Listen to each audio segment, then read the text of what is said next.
warahmatullahi taala wabarakatuh. Kami di sini akan mempresentasikan tentang perkembangan agama Hindu Buddha di Kerajaan Mataram kuno. Wangsa Sanjaya merupakan pemeluk agama Hindu beraliran siswa, sedangkan Wangsa Silendra merupakan pengikut agama Buddha. Wangsa Isana sendiri merupakan wangsa baru yang didirikan oleh Empu Sindok. Raja pertama Kerajaan Mataram kuno adalah Sanjaya yang juga Hindu. Setelah wafat, Sanjaya digantikan oleh Rangkai Penangkaran yang kemudian berpindah agama Buddha beraliran Mahayana. Saat itulah Wangsa Silendra berkuasa. Pada saat itu, baik agama Hindu dan Buddha berkembang bersama di Kerajaan Mataram kuno. Mereka yang beragama Hindu tinggal di Jawa Tengah bagian utara, dan mereka yang menganut agama Buddha berada di wilayah Jawa Tengah bagian selatan. Wangsa Sanjaya kembali memegang tampuk kepemerintahan setelah anak Raja Samaratungga Pramodawardhani menikah dengan Rangkai Pikata yang menganut agama Hindu. Pernikahan tersebut membuat Rangkai Pikatan maju sebagai raja dan memulai warga Wangsa Sanjaya. Rangkai Pikatan juga berhasil menyingkirkan seorang anggota Wangsa Silendra bernama Balaputradewa yang merupakan saudara Pramodawardhani. Balaputradewa kemudian mengungsi ke Kerajaan Sriwijaya yang kemudian menjadi raja di sana. Wangsa Sanjaya berakhir pada masa Rangkai Sumbadhyah Wawa. Berakhirnya kepemerintahan Sumbadhyah Wawa masih diperdebatkan. Terdapat teori yang mengatakan bahwa pada saat itu terjadi bencana alam yang membuat pusat kerajaan Mataram hancur. Yang ketiga akan dijelaskan oleh Mo Slamet.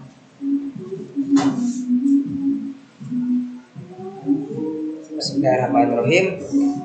Empu Sindok pun tampil menggantikan Rangkai Sumbadhyah Wawa sebagai raja dan memindahkan pusat kerajaan Mataram kuno, Jawa Timur, dan membangun wangsa baru bernama Wangsa Isana. Pusat kerajaan Mataram kuno pada awal berdirinya diperkiraan terletak di daerah Mataram, dekat Yogyakarta sekarang. Kemudian pada masa pemerintahan Rangkai Pikatan dipindah ke Mamrati, daerah Kedu. Lalu pada masa pemerintahan Dyah Waitung sudah pindah lagi ke Poh itu, masih di sekitar Kedu. Selanjutnya pada zaman Dyah Wawa diperkirakan kembali ke daerah Mataram. Empu Sindok kemudian memindahkan istana Medang ke wilayah Jawa Timur sekarang. Dan pembahasan yang keempat dibahas oleh Royhan Firdaus. Kerajaan Mataram kuno terletak di Jawa Tengah dengan intinya yang sering disebut bumi Mataram. Daerah ini dikelilingi oleh pegunungan dan gunung-gunung seperti Gunung Tangkuban, Perahu, Gunung Sindoro, Gunung Sumbing, Gunung Merapi, Merbabu, Gunung Lawu, dan Gunung Sewu. Daerah ini juga dialiri oleh banyak sungai seperti Sungai Bonggowoto, Sungai Brogo, Sungai Elo, dan Sungai Bengawan Solo. Itulah sebabnya daerah ini sangat subur. Dan selanjutnya akan dijelaskan oleh Ali Muhammad Rahman.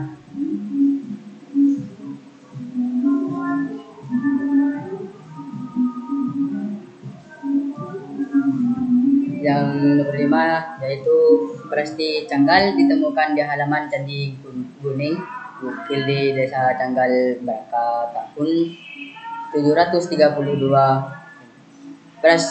Prasasti Canggal menggunakan huruf Pallawa dan bahasa Sanskerta yang isinya menceritakan tentang pendirian lingga di Desa Kunja oleh Raja Sanjaya. Di samping itu juga diceritakan bahwa yang menjadi raja sebelumnya adalah Sanna yang digantikan oleh Sanjaya anak Sannaha.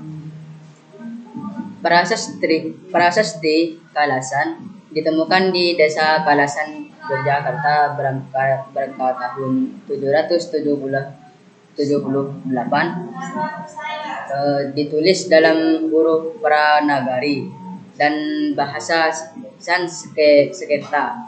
Isinya menceritakan pendirian bangunan suci untuk Dewi Tara dan biara untuk pendeta oleh Raja Bangkaran atas permintaan keluarga Salendra dan Palangkaran juga menghadiahkan desa Kalasan untuk para sangguha.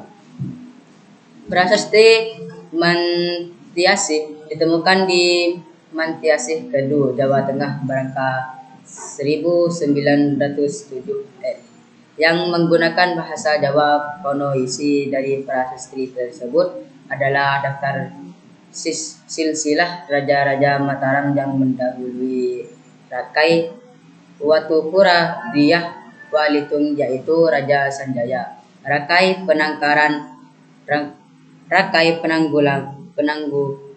Penunggalan, Rakai Warak, Rakai Garung, Rakai Pikatan, Rakai Payuwangi, dan Rakai Patuhulamang. Prasasti Klurak ditemukan di desa Parambanan, Barangka 782. Ditulis dalam huruf Pranagari dan bahasa Sanskerta. Isinya menceritakan pembuatan acara Manjustri oleh Raja Indra yang bergelar Sri Sanggramadanjaya. Selain prasasti, kerajaan Mataram kuno juga banyak meninggalkan bangunan candi yang masih ada hingga sekarang. Candi-candi peninggalan kerajaan Medan antara lain Candi Kalasan, Candi Palawasan, Candi Prambanan, Candi Sewu, Candi Medut, Candi Prawon, Candi Sambisari, Candi Sari, Candi Kedulan, Candi Murangan, Candi Ijo, Candi Barong, Candi Sojiwan, dan tentu saja yang paling kolosal adalah Candi Borobudur. Dan itulah presentasi dari kami. Jika ada kesalahan, mohon dimaafkan. Assalamualaikum warahmatullahi wabarakatuh.